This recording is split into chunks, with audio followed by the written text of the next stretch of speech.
আমরা টোটো প্রচার করছিলাম, সকাল থেকেই টোটো প্রচার করছিলাম। তারপরে টোটোটাকে নিয়ে আমরা ঠিক এইখানে এসেছিলাম।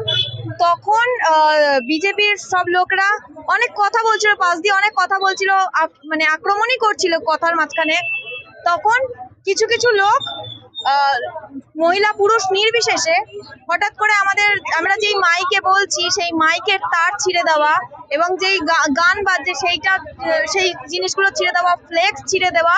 তারপরে ফ্লেক্স ছিঁড়ে দেওয়ার পরে আমার বাবাকে মারার পরে আমি যেই ঘুরেছি তখন ওই টোটোতে আমাকে মার।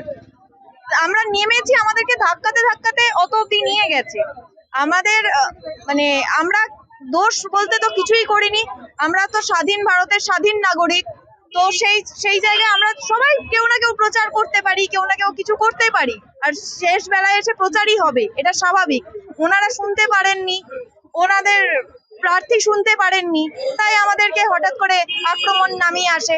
আর সেই আক্রমণ বেধড়ক, সবাই একসাথে, কোনো একজন ব্যক্তি নয়, অনেকজন ব্যক্তি মিলে সংগঠিতভাবে একসাথে আমাদেরকে আক্রমণ করা হয়েছিল। তাতে তুমি কতটা আতঙ্কিত এখন? আতঙ্ক আমার নয়, আতঙ্ক আমার নেই, কিন্তু আতঙ্কিত ওরা হয়েছে। ওরা ভয় পেয়েছিল, এই জন্যই আক্রমণ করেছিল। ভয় না পেলে আমাকে আক্রমণ করবে কেন? আমরা তো কলতান দাশগুপ্তর প্রচারেই গেছিলাম। ভয় ওরা পেয়েছিল বলেই হয়তো আমাদেরকে আক্রমণ করেছিল। কোথাও না কোথাও আমাদের প্রচারটা বেশি ভালো হয়েছিল, তাই জন্য আমাদেরকে আক্রমণ করা হয়েছিল। এবং